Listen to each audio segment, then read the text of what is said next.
The chains rattled like angry snakes as Daisy Rawlins struggled against the cold iron shackles binding her wrists, each desperate tug serving only to bruise her delicate skin.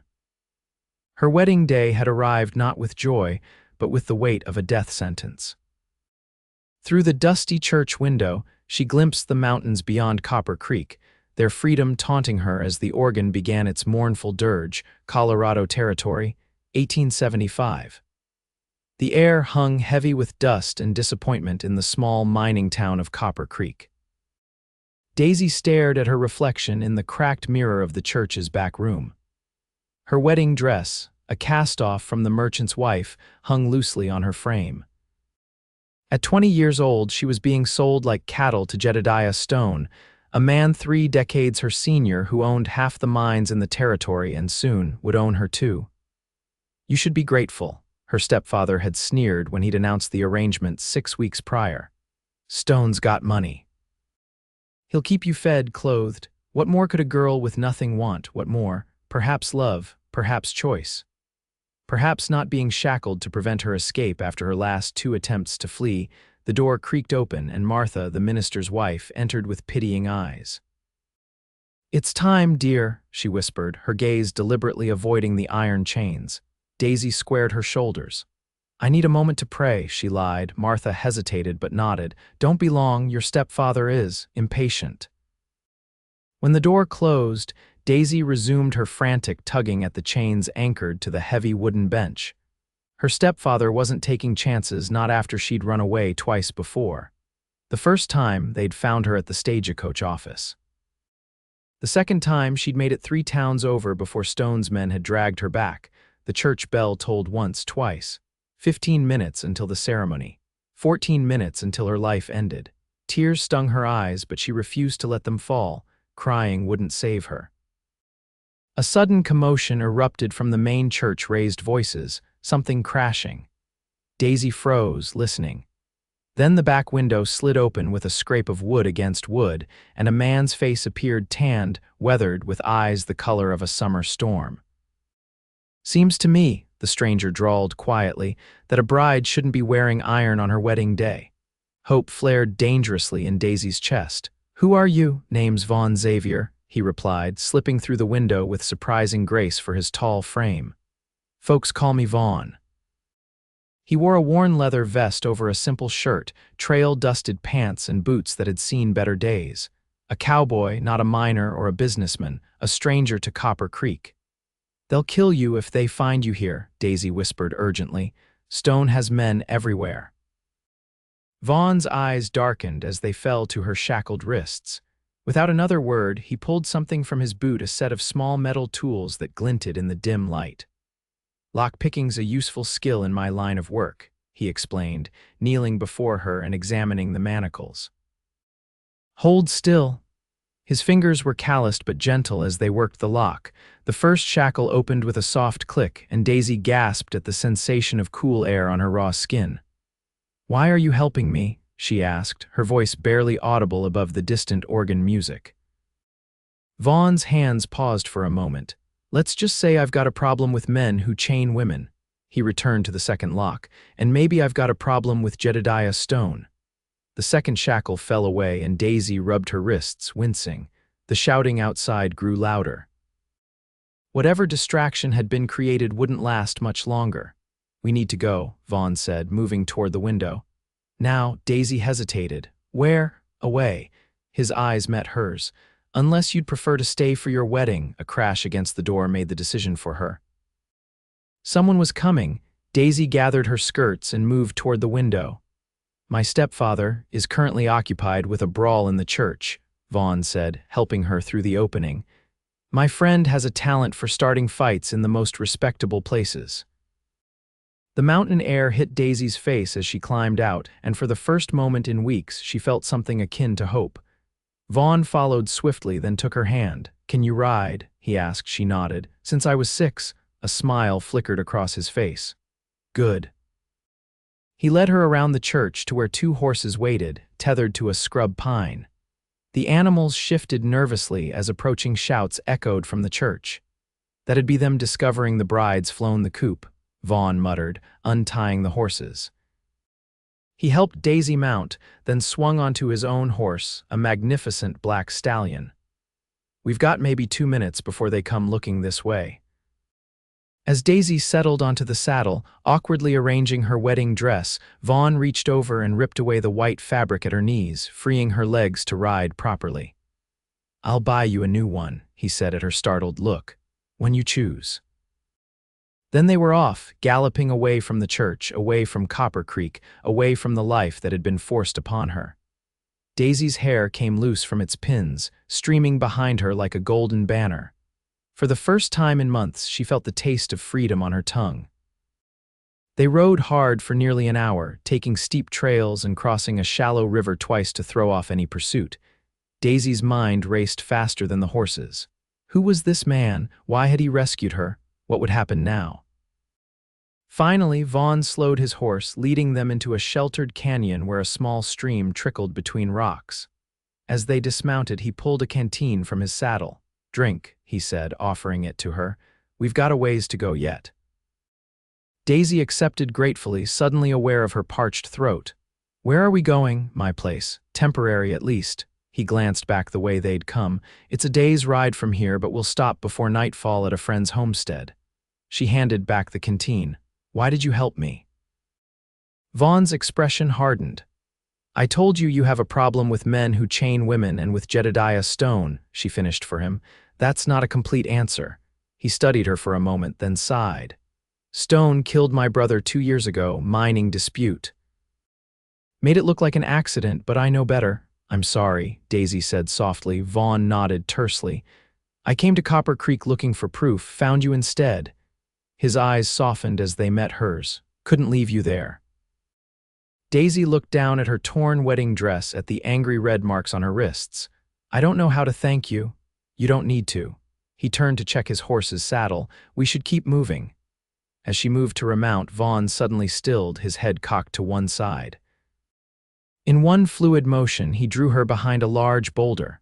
"Riders," he whispered, his body tense beside hers. They pressed against the rock, listening as hoofbeats approached along the trail they'd just left. Daisy's heart pounded so loudly she was certain it would give them away. "They couldn't have gotten far," a gruff voice called. "One of Stone's men." "Check the ridge," another replied. "Boss wants the girl back alive. The cowboy he didn't specify." Vaughn's hand found Daisy's, his warm fingers curling around hers. She clung to him, terrified of being discovered, of being dragged back to that church, to those chains. The riders passed within 20 yards of their hiding place, then continued up the trail. Daisy exhaled shakily. "They'll split up, search every trail," Vaughn murmured. "We need to move fast and stay off the main paths." He led her back to the horses, helping her mount before swinging onto his own. Instead of returning to the trail, he guided them up a barely visible deer path that climbed steeply into the pines. "Stone won't give up easily," Daisy said as they rode. Vaughn's jaw tightened. "Neither will I." They traveled through the afternoon, taking winding paths through dense forest where horse tracks would be harder to follow. Vaughn moved with confidence through the wilderness, occasionally stopping to listen or check their back trail. As the sun began to set, painting the mountains in fiery gold, he led them down toward a small valley. A cabin appeared, nestled against the hillside with smoke curling from its chimney. A woman stood in the doorway, rifle in hand, watching their approach. "That's Alina," Vaughn explained. "She's a widow, runs this place alone. Don't mind the rifle, she greets everyone that way." "Friend of yours?" Daisy asked. A smile touched his lips. "She patched me up once when I took a bullet. I chop her firewood whenever I'm passing through. Fair trade." As they approached, Alina lowered her weapon. She was perhaps 50, with silver streaking her dark hair and lines etched around her eyes from years of squinting into the sun. "Vaughn Xavier," she called. "Bringing trouble to my doorstep again." "Only the best kind," he replied, dismounting and helping Daisy down. Alina's eyes widened at the sight of Daisy's torn wedding dress. "Lord above, what have you done now?" "Rescued a bride who didn't want rescuing," Vaughn said, then corrected himself at Daisy's sharp look. "A bride who very much wanted rescuing, just not by me specifically." Alina shook her head. "Get inside before whoever's chasing you shows up." The cabin was small but warm, filled with the scent of something savory cooking over the fire. Eleanor bustled about, setting out bowls of stew while Vaughn tended to the horses. "You can call me Ellie," she told Daisy, handing her a bundle of clothing. "Those should fit you better than that ruined finery. There's water in the back room if you want to wash," Daisy accepted gratefully. "Thank you, I'm Daisy, Daisy Rawlins." Ellie's eyes softened. "I know who you are, girl, news travels even up here." Stone's been bragging about his young bride-to-be for weeks. Shame flooded Daisy's cheeks, but Ellie touched her arm gently. "No judgment here," the older woman said firmly. "I know what it's like to be a woman with no choices. Go on now, get cleaned up." The back room was little more than a storage area with a wash basin, but to Daisy, it felt like luxury. She scrubbed away the dust of travel and the lingering touch of her stepfather's arrangements. The clothing Ellie had provided, a simple blouse, woolen skirt, and sturdy boots, fit reasonably well. When she emerged, Vaughn had returned and was seated at the table, his hat beside him. He glanced up and something flickered in his eyes, appreciation, perhaps. "Better," Daisy nodded, suddenly self-conscious. "Much, thank you, Ellie. Sit," Ellie commanded, ladling stew into bowls. "Eat. Then you can tell me what foolishness you're planning next."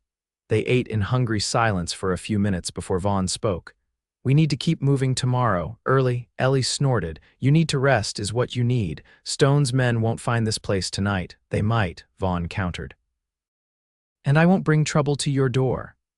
"Trouble finds my door with or without your help," Ellie retorted. "But fine, you can leave at first light, not before." After the meal, Ellie showed Daisy to a small bedroom. "You sleep here," she said. "Vaughn can take the floor by the fire." When they were alone, Daisy turned to the older woman. "How do you know him?" Ellie's weathered face softened. "His brother Daniel saved my son during a mining collapse years back, took a beam to the shoulder that never healed right. The Xavier boys are good men." She paused. "Daniel's death nearly destroyed Vaughn. He's been hunting Stone ever since." "And now I've complicated things," Daisy said quietly. "Maybe," Ellie agreed. "Or maybe you're exactly what he needed to remember there's more to life than revenge." She patted Daisy's hand. "Get some sleep, girl. Tomorrow comes early." Sleep proved elusive despite Daisy's exhaustion. The day's events played through her mind, the chains, the escape, the man who had appeared like something from a dream to set her free. Outside her door, she could hear the low murmur of voices as Vaughn and Ellie talked by the fire. She rose silently and moved closer to listen. "Dangerous game you're playing," Ellie was saying. "Stone won't stop until he finds her." "I know," Vaughn replied, his voice weighted with determination, "but I couldn't leave her there." "This isn't just about Daniel anymore, is it?" A long pause followed. "I don't know what it's about anymore, Ellie. I just know what's right." Daisy returned to bed, her mind still churning with questions. She must have finally drifted off, because the next thing she knew, gentle hands were shaking her awake. "Dawn's breaking," Vaughn said softly. "We need to move." Ellie had breakfast waiting, biscuits and coffee, packed provisions for their journey. She embraced Daisy fiercely before they left. "You come back to visit when this is all settled," she instructed. "Both of you." The morning air was crisp, the first rays of sun just touching the mountaintops as they rode out. Vaughn led them northwest, away from the more traveled trails. "Where exactly is your place?" Daisy asked as they picked their way through a rocky passage. "Old mining claim about 20 miles from here," he answered. "It's not much, but it's defensible and off the maps. Nobody goes there." "Is that where you've been gathering evidence against Stone?" He glanced at her, something like respect in his eyes. "Smart as well as brave, yes." "I'm not brave," she said quietly. "If I were brave, I would have found a way to escape long before now." Vaughn reined his horse closer to hers. "You tried twice before I showed up. Most wouldn't have attempted once." "How did you know that?" People talk in saloons. "Especially when Stone's men were laughing about having to drag you back." His expression darkened. "That's how I knew where to find you." They rode in companionable silence for a while, the rhythm of the horses' hooves a soothing counterpoint to Daisy's racing thoughts. "What will you do?" she finally asked. "If you prove Stone killed your brother," Vaughn's face was unreadable. Initially, I planned to kill him, Daisy swallowed hard, and now I think I'd rather see him hang. He looked at her directly. Proper justice. For Daniel, and for whatever he did to make your family sell you to him. The blunt assessment made Daisy flinch. My stepfather owes him money, mining investments gone bad, and Stone. He saw me in town one day and decided he wanted me. Vaughn's knuckles whitened on the reins. Your stepfather sold you to cover his debts. He called it a mutually beneficial arrangement, Daisy said bitterly. Stone forgives the debt, he gets a young wife, my mother didn't object. And what does Stone get out of this beyond a wife? Daisy stared at the mountains ahead. My father left me land. Not much, but it connects two of Stone's biggest claims. With it, he can expand his operation significantly. She glanced at Vaughn. I couldn't access it until I turned 21 or married. Stone wasn't willing to wait another year. Understanding dawned in Vaughn's eyes. That's why the chains, your valuable property. I'm not property, Daisy said fiercely. Something like admiration flickered across his face. No, madam, you certainly are not. Around midday, they stopped by a stream to rest the horses. As Daisy knelt to fill their canteens, Vaughn suddenly tensed. Don't move, he said quietly, his hand moving to his revolver. Daisy froze, her eyes searching the surrounding trees. What is it? We're being watched. He kept his voice low. When I say run, get to your horse and ride hard northwest. Don't stop. Her heart hammered in her chest. Vaughn, a shot cracked through the air, kicking up dirt inches from where she knelt. In one fluid motion, Vaughn drew his pistol and fired back toward the ridgeline. Run. He shouted, covering her as she scrambled toward the horses. Daisy mounted in a panic, adrenaline surging through her veins. Vaughn fired twice more before swinging onto his own horse. They galloped away as more shots followed, bullets whizzing past them like angry hornets. Stay low. Vaughn called, guiding them into a dense thicket of pines. They rode hard for nearly an hour, changing direction several times, crossing streams, and doubling back to confuse their trail. Finally, Vaughn led them into a narrow canyon where the walls rose steeply on either side. We lost them, he said, though his vigilant posture suggested he wasn't entirely convinced. For now, Daisy's hands trembled as she clutched the reins. How did they find us? They're searching every trail. He dismounted, helping her down, her legs nearly buckled beneath her. Whoa, steady now. His strong hands caught her waist, steadying her. For a moment they stood too close, her face tilted up to his breath warm against her cheek. Are you hurt? He asked, his voice rougher than before. Daisy shook her head, suddenly aware of his proximity, of the strength in his hands, of the concern in his storm-gray eyes. I'm fine, she managed. Just scared. Vaughn stepped back, though his gaze lingered on her face. That's reasonable. Being shot at tends to frighten most people. A nervous laugh escaped her. Does it frighten you? Every time, he admitted, the honesty surprising her. Man who isn't afraid of bullets is a fool. They continued on foot, leading the horses through the narrow passage. The canyon walls provided cover but also made Daisy feel trapped. If Stone's men discovered this route, we're close, Vaughn said, sensing her unease. Another hour or so. The canyon gradually widened, opening into a small valley tucked between mountain peaks. A cabin stood nestled against the western slope, nearly invisible among the trees until they were almost upon it. It's not much, Vaughn said as they approached, but it's safe. The cabin was larger than Ellie's, built of sturdy logs with a stone chimney. Behind it stood a small stable, and nearby, a creek bubbled cheerfully over rocks. The surrounding forest pressed close, creating a natural barrier that would make approach difficult to anyone unfamiliar with the terrain. It's beautiful, Daisy said honestly. Vaughn's eyes crinkled at the corners, not quite a smile, but close.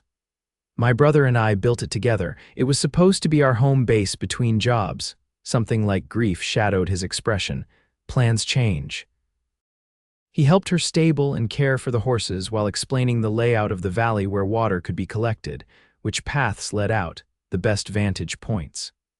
The methodical explanation helped calm Daisy's frayed nerves.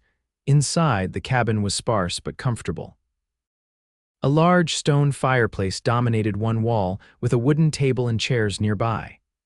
A curtain partitioned off what Daisy assumed was a sleeping area, while shelves held books, supplies, and various tools.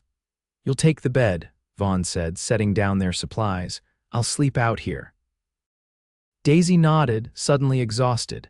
The events of the past 24 hours crashed over her like a wave.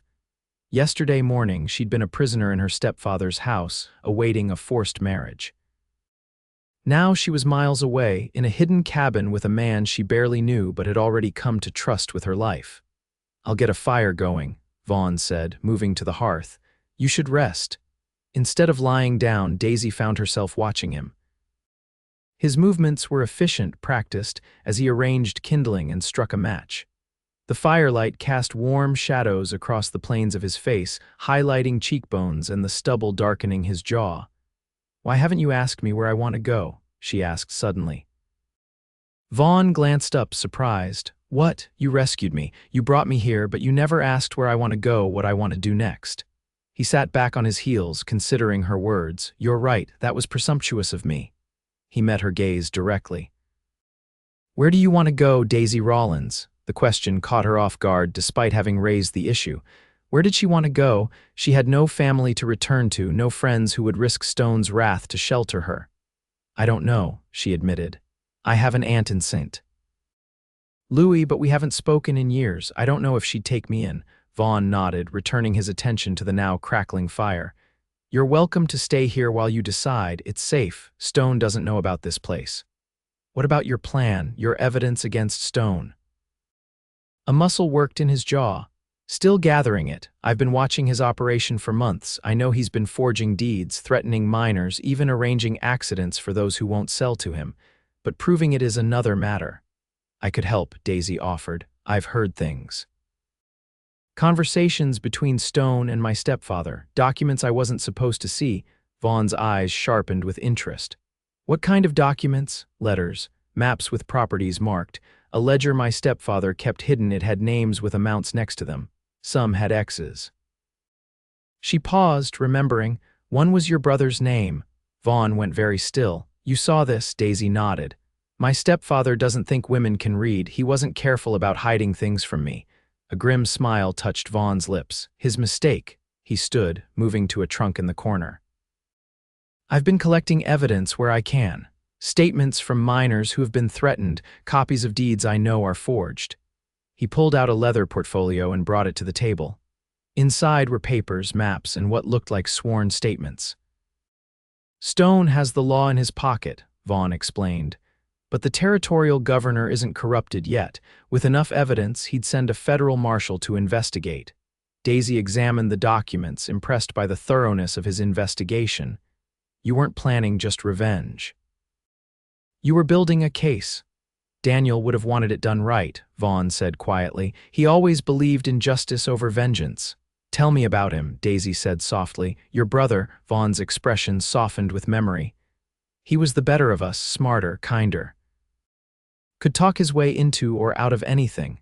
He gazed into the fire. 4 years older than me, raised me after our parents died in '62, influenza. I'm sorry." "We made our way," Vaughn continued. "Ranch work, cattle drives. Daniel had a way with numbers, started investing in small mining operations. We were doing well until he crossed paths with Stone." "What happened?" Daisy asked gently. Daniel discovered one of Stone's tunnels had cut into a claim he'd invested in. When he confronted him, Stone denied it. Vaughn's voice hardened. 3 days later, there was a collapse in the mine. Daniel was inspecting the disputed section, only casualty. Daisy reached across the table, covering his hand with hers. "I'm so sorry, Vaughn." He looked down at their joined hands, then back to her face. Something unspoken passed between them, shared grief, shared purpose. "We'll get justice," she promised. "For Daniel, for all of them." For the first time since she'd met him, Vaughn smiled fully. It transformed his face, softening the hard lines reaching his eyes. "We will." The moment stretched between them, intimate and charged with something Daisy couldn't quite name. Finally, Vaughn cleared his throat and withdrew his hand. "You should rest," he said, gathering the papers. "Tomorrow we can start planning our next move." Daisy nodded, suddenly aware of her exhaustion. Behind the partition, she found a narrow bed with clean blankets. She removed her boots and outer clothing, then slipped beneath the covers. Through the curtain, she could see Vaughn's silhouette as he moved about the cabin, banking the fire, checking locks. For the first time in months, she felt safe, protected. As sleep claimed her, she realized that the man who had cut her chains had, perhaps, captured something else instead, her trust, certainly. And maybe, dangerously, the first stirrings of her heart. Morning arrived with golden light filtering through the cabin's small windows. Daisy woke disoriented, momentarily forgetting where she was until the events of the previous day rushed back. She dressed quickly and pushed aside the curtain to find Vaughn already awake, coffee brewing on the small stove. "Good morning," he said, glancing up from a map spread on the table. "Sleep well, better than I have in weeks," she admitted, moving to join him. "What are you looking at?" "Planning." He indicated routes on the map. "Stone's men will be searching every trail, every town. We need supplies, but we can't risk being seen." Daisy studied the map. "What about here?" She pointed to a small marking. "Is that a settlement trading post? Run by a Ute man named Joseph. He's no friend to Stone." Vaughn nodded approvingly. "Good eye, it's about 4 hours' ride. We could be there and back by nightfall." Daisy raised an eyebrow. "You're letting me come with you?" Something like amusement crossed his face. "After yesterday, I figure keeping you close is safer than leaving you alone." His expression grew serious. "Unless you'd rather stay here." "No," she said quickly. "I'll come with you." They ate a simple breakfast, then prepared for the journey. Vaughn showed Daisy where he kept spare weapons, a rifle and a small revolver. "You know how to use these?" he asked, offering her the revolver. "My father taught me," she replied, checking the cylinder with practiced ease. "Before he died," approval flickered in Vaughn's eyes. "Good, take it out here. It's better to have protection and not need it." They rode out as the morning mist still clung to the valley floor. Vaughn led them along hidden trails, sometimes dismounting to check for signs of other riders. Daisy found herself studying him, the way he moved with quiet confidence, the alertness in his posture, the occasional gentleness when he spoke to his horse. "What made you become a cowboy?" she asked as they picked their way through a pine forest. Vaughn glanced back, surprised by the question. "Never really thought about being anything else. My father ran cattle before the war. It was what I knew." "Do you like it?" "The life," he considered this. "I like the freedom, the open country." A wry smile touched his lips. "Less fond of the stampedes and the saddle sores." "I always wanted to travel," Daisy confessed. "See San Francisco, maybe even New York. My mother said it wasn't proper for a lady to have such notions." "What else isn't proper for a lady?" Vaughn asked, genuine curiosity in his voice. Daisy laughed. "According to my mother. Reading inappropriate books, speaking to men unchaperoned, having opinions about politics or business." She straightened in her saddle. "Basically everything I enjoy," Vaughn chuckled, the sound warming something inside her. "Sounds like your mother and I wouldn't get along." "She'd think you're absolutely scandalous," Daisy agreed with a smile. "A cowboy who rescues unwilling brides and harbors them unchaperoned in mountain cabins." She'd faint dead away, his eyes crinkled at the corners. "And what do you think, Miss Rawlins?" The question hung between them, more weighted than its lightness suggested. Daisy met his gaze steadily. "I think you're the first person in a long time who's treated me like a person and not a possession." Something shifted in Vaughn's expression, a softening, perhaps, or recognition. Before he could respond, however, his head snapped up, attention caught by something in the distance. "Smoke," he said, all traces of humor vanishing. "Too much for a campfire." They urged their horses forward until they reached a ridge overlooking the valley where the trading post should have been.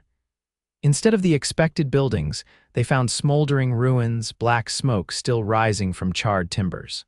"No," Vaughn breathed, spurring his horse down the slope. Daisy followed, her heart pounding. They approached the destroyed trading post cautiously, Vaughn with his rifle ready. The destruction appeared recent, perhaps from the previous night or early morning. No bodies were visible, which Daisy took as a hopeful sign. "Joseph," Vaughn called, dismounting. "Joseph, are you here?" Movement came from behind a partially collapsed wall, and an older native man emerged, his face streaked with soot. Relief washed over Vaughn's features. "Thank God," he said, striding forward to clasp the man's hand. "What happened?" "Stone's men," Joseph replied grimly. "Looking for you and her," he nodded toward Daisy. "Said you stole something that belonged to Stone." Anger flashed across Vaughn's face. "When, Dawn, I told them nothing. They didn't believe me." Joseph gestured to the destruction around them. "My livelihood, my father's before me." "I'm so sorry," Daisy said, dismounting to join them. "This is because of me." Joseph studied her with dark, knowing eyes. "No, this is because of Stone, always Stone." He turned back to Vaughn. "They will return, not safe here." "Come with us," Vaughn offered immediately, "to my cabin." Joseph shook his head. "My place is here. My son has gone for help from our people. We will rebuild." His expression hardened. "And remember," they helped Joseph salvage what they could from the ruins. Most of the trading post's goods had been destroyed or stolen, but some supplies had been hidden in a root cellar and escaped the worst damage. Joseph insisted they take what they needed. "Where will Stone's men go next?" Vaughn asked as they prepared to leave. "They mentioned checking the old Carson homestead," Joseph replied. "Said someone reported smoke from the chimney there." Vaughn and Daisy exchanged alarmed glances. The Carson place was less than 5 miles from Vaughn's cabin. "We need to go," Vaughn said urgently. "Joseph, go," the older man insisted. "Find a way to end Stone's reign. That is how you can help me." They rode hard, taking a different route back toward the cabin. Daisy's mind raced with the implications of what they'd seen. Stone wasn't just searching for her, he was destroying anyone who might have helped them. "The Carson place is abandoned," she asked as they paused to water the horses at a stream. Vaughn nodded grimly. "Has been for years, but it's too close to my cabin for comfort if they're searching there." "They might find your place next," Daisy finished the thought. "We need to collect my evidence and move on," he decided. "It's not safe there anymore." "Where will we go?" Vaughn considered for a moment. "There's a town called Liberty about 2 days' ride from here. The sheriff there is an honest man. We can seek his protection while we contact the territorial governor." As they continued toward the cabin, the sky darkened with approaching storm clouds. The wind picked up, carrying the scent of rain. Daisy pulled her coat tighter around her shoulders, trying to ignore the chill of foreboding that had nothing to do with the weather. They reached the cabin by mid-afternoon, relief washing over them when they found it undisturbed. Quickly, they began gathering Vaughn's evidence and essential supplies. "Take only what we need," Vaughn instructed as he carefully packed the documents into saddlebags. "We'll travel lighter, move faster." Daisy collected food provisions and extra ammunition while Vaughn prepared the horses. The first drops of rain had just begun to fall when a sound froze them, both horses approaching. Vaughn moved to the window, peering cautiously through the glass. His body tensed. "Stone's men, 5 of them." Fear surged through Daisy. "How did they find us? Doesn't matter now." He handed her the saddlebags containing the evidence. "Take these. There's a cellar trapdoor under the rug by the hearth. Hide there." "What about you?" His expression was grim but determined. "I'll lead them away from here, circle back when it's safe." "No," Daisy protested. "That's too dangerous." No time to argue. He cupped her face in his hands, his touch gentle despite the urgency of the moment. "Please, Daisy, trust me." Something in his eyes, determination perhaps, or something deeper, made her nod reluctantly. She took the bags and hurried to the hearth, pulling back the rug to reveal the trapdoor he'd mentioned. Vaughn helped her down into the small cellar. "Stay quiet. No matter what you hear, I'll come back for you." Before she could respond, he closed the trapdoor, plunging her into darkness. Through the floorboards above, she could hear him moving about, then the sound of the cabin door opening and closing. Muffled voices reached her Vaughn's, then unfamiliar men shouting. A horse whinnied in alarm. Then came the sound she dreaded most, gunshots, followed by pounding hoofbeats as riders gave chase. Daisy pressed her hands to her mouth to keep from crying out. The cabin fell silent above her, the only sound the drumming of rain on the roof. Minutes stretched into what felt like hours as she huddled in the darkness, clutching the precious evidence to her chest. Then came a new sound: footsteps on the cabin floor. Slow, measured, not Vaughn's familiar stride. Someone was searching the cabin. Daisy held her breath, pressing herself against the earthen wall of the cellar. The footsteps moved across the floor, pausing occasionally as the intruder examined the cabin's contents. Then they approached the hearth, stopping directly above the trapdoor. Her heart pounded so loudly she was certain it would give her away. The rug was pulled back; she could hear it dragging across the wooden floor. A moment of terrible silence followed, then the trapdoor creaked open and light flooded the cellar. Daisy blinked against the sudden brightness, her hand moving instinctively to the revolver at her waist. Jedediah Stone himself stood above her, his broad figure silhouetted against the cabin interior. His face, with its neatly trimmed beard and cold eyes, wore an expression of satisfied triumph. "There you are, my dear," he said, his voice falsely pleasant. "It's time to come home." Daisy raised the revolver, her hand steady despite her fear. "I'm not going anywhere with you." Stone's smile didn't reach his eyes. "Now, Daisy, is that any way to greet your fiancé? After all the trouble I've gone through to find you, I'm not your fiancé," she said firmly. "I never agreed to marry you." "Your stepfather gave his blessing," Stone countered smoothly. "The papers are signed, the minister is waiting." His eyes hardened. "You've caused quite a scandal running off with that cowboy." "Where is he?" Daisy demanded. "What have you done to him?" Stone's expression turned dismissive. "Vaughn Xavier, my men are dealing with him. A tragic end to his vendetta, I'm afraid." Cold fear gripped Daisy's heart, but she refused to believe Vaughn could be defeated so easily. "You killed his brother," she said. "You've been forging deeds, threatening minors, destroying lives." Surprise flickered across Stone's face before his expression smoothed again. "You've been listening to tall tales, my dear. Xavier is delusional with grief. His brother died in a mining accident, tragic, but hardly my doing." "I've seen the evidence," Daisy persisted, keeping the revolver trained on him. "Documents, testimonies, the territorial governor will hear of it." For the first time, uncertainty crossed Stone's features. "What evidence?" Daisy indicated the saddlebags beside her. "Everything, every crime, every scheme, it's all documented." Stone's gaze fixed on the bags, calculation in his eyes. "Hand those over, Daisy, now." "No." His face darkened with anger. "You test my patience, girl. I've been lenient because of your youth and beauty, but my goodwill has limits." "So does mine," Daisy replied, cocking the revolver. "Step back." For a moment, they were at an impasse, Stone looming in the cellar opening, Daisy aiming the weapon at his chest.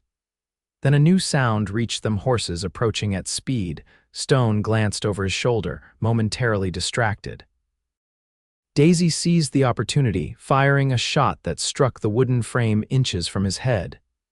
He jerked back in surprise, and she scrambled up from the cellar, saddlebags clutched in one hand, revolver in the other. "Don't move," she ordered, backing toward the cabin door. Stone's expression was murderous. "You'll regret this, Daisy. No one defies me." "I already have," she replied, reaching for the door handle behind her. Before she could open it, the door burst inward. Daisy spun around, raising the revolver, then nearly collapsed with relief. Vaughn stood there, soaking wet and breathing hard, but very much alive. Behind him, Ellie and three men she didn't recognize had their rifles trained on the cabin. "Daisy," Vaughn breathed, relief washing over his features.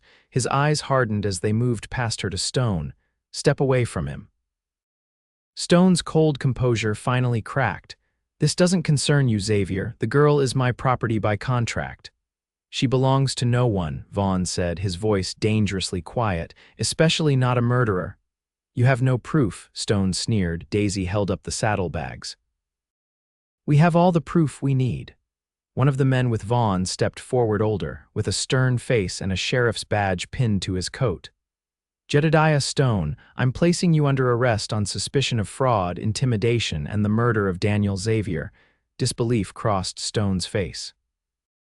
"Sheriff Morgan, you're making a mistake. I own half this territory, not anymore," the sheriff interrupted, producing handcuffs.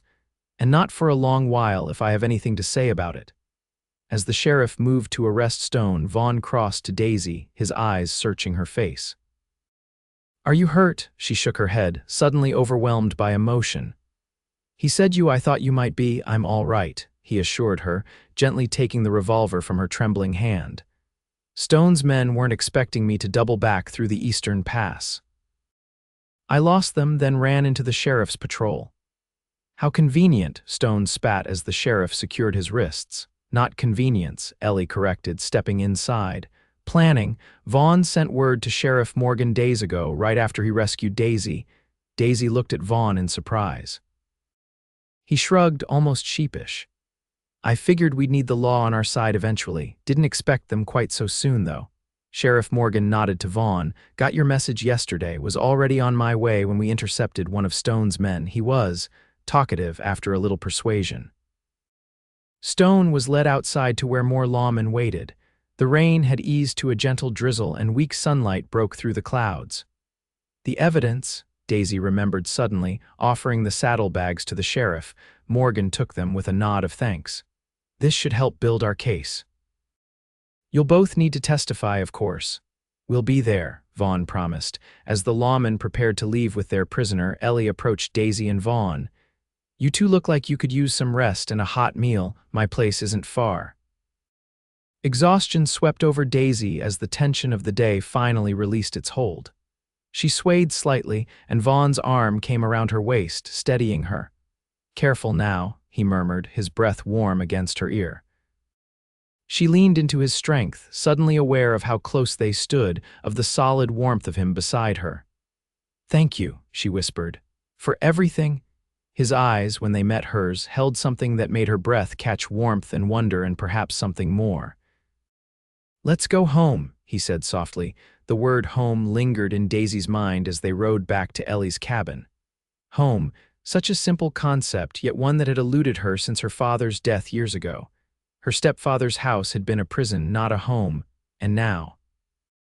Now she rode beside a man who had risked everything to save her. A man whose quiet strength and unwavering honor had shown her what true courage looked like. A man who looked at her not as property to be claimed, but as a person to be respected. At Ellie's cabin, they were welcomed with hot food and warm beds. The exhaustion of the past days caught up with them both, and they slept deeply, safely, while Sheriff Morgan and his men transported Stone to Liberty for trial. Morning brought clear skies and new possibilities. Over breakfast, Sheriff Morgan outlined what would happen next. "Stone will face trial in Liberty," he explained. "With the evidence you've gathered and witness testimonies, he'll likely be convicted. The territorial governor has already been notified."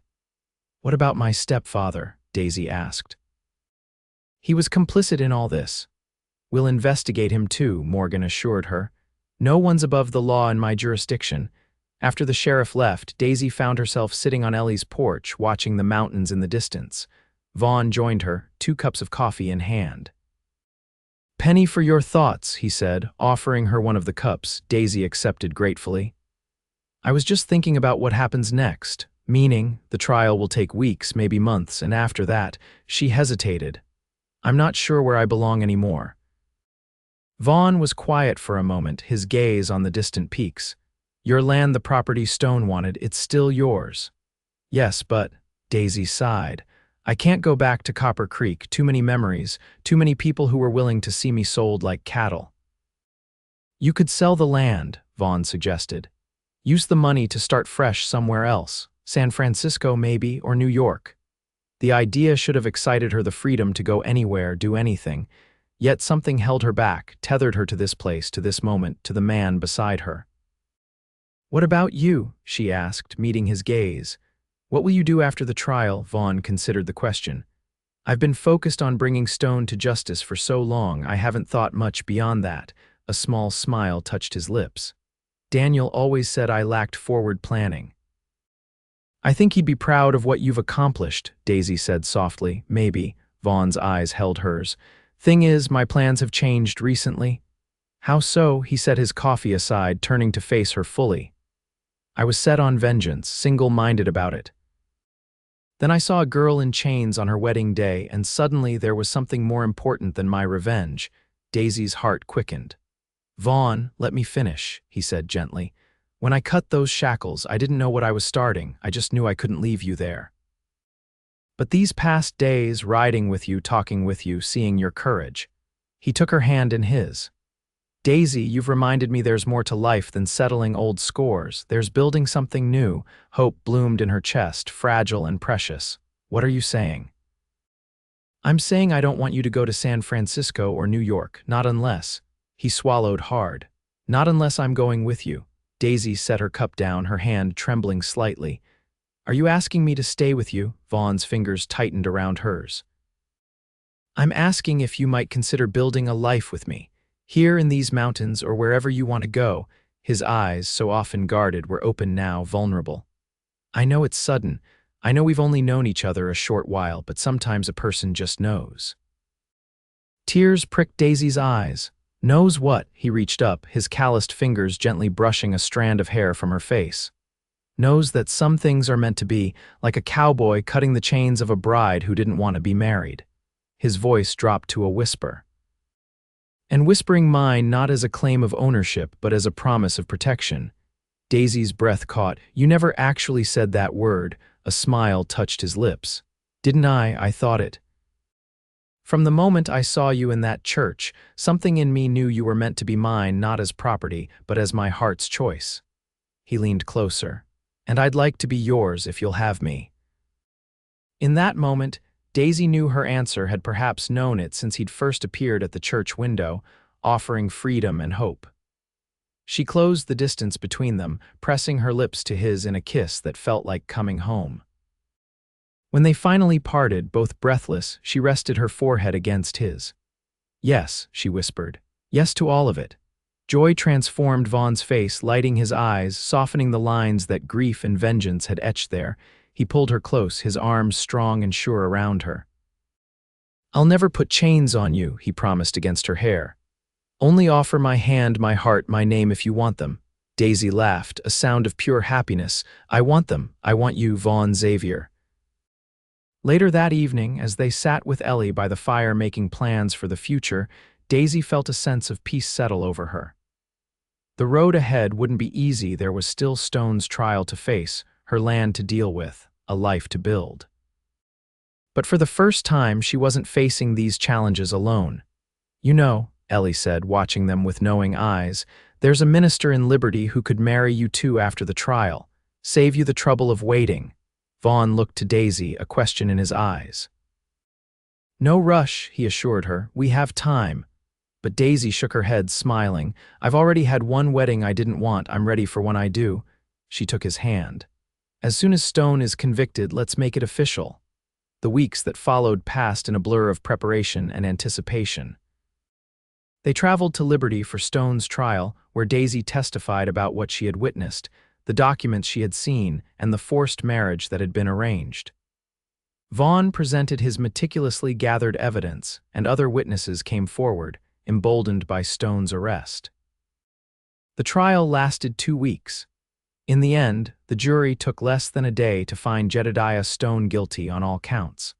The judge sentenced him to 20 years in the territorial prison justice for Daniel Xavier and all the others who had suffered under Stone's corrupt rule. Daisy's stepfather, implicated in the testimony, fled before he could be arrested.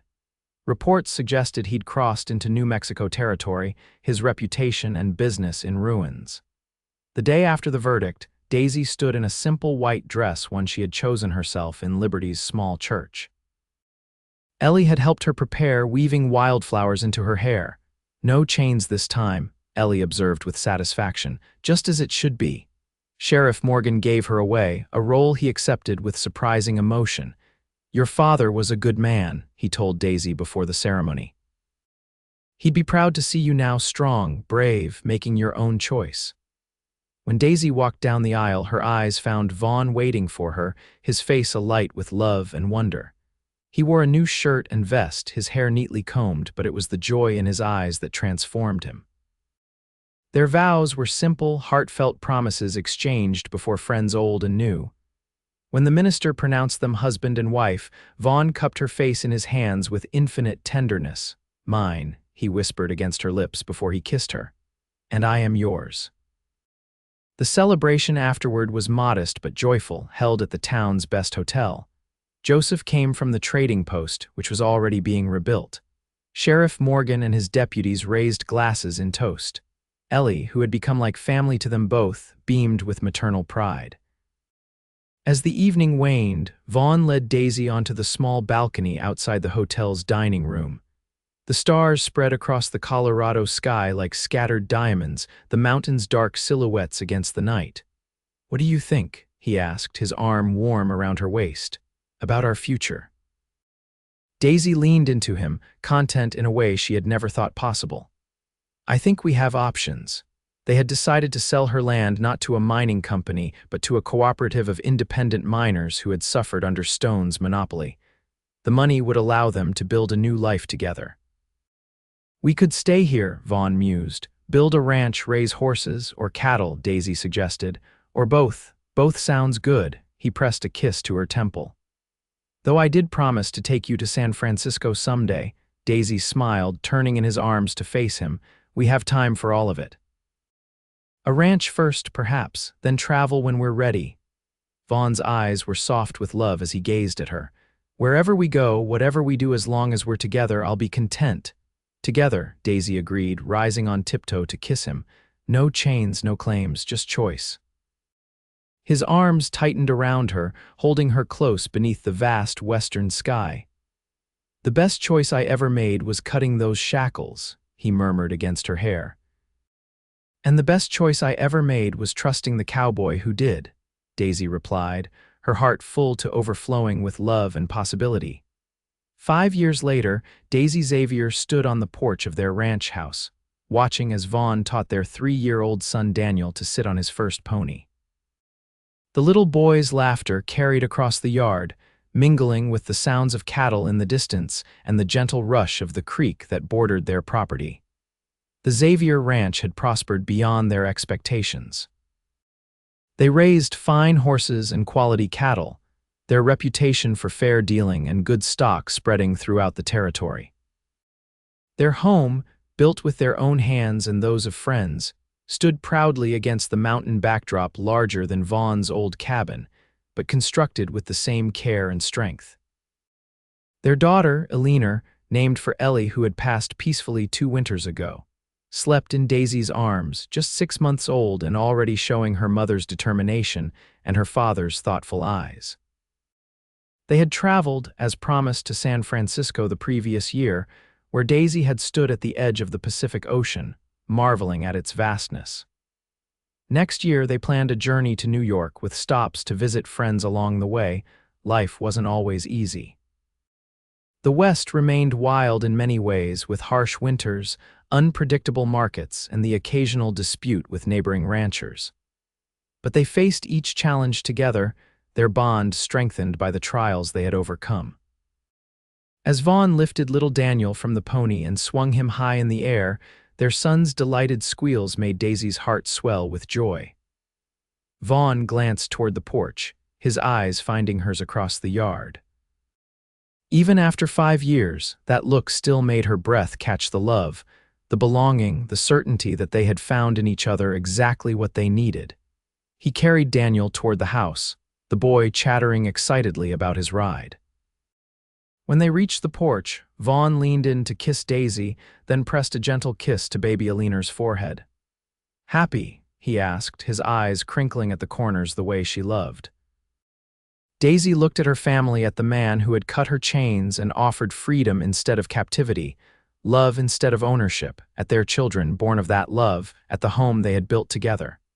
"Completely," she answered, leaning into his embrace. "Chains couldn't hold me, but love did." "The right kind of love."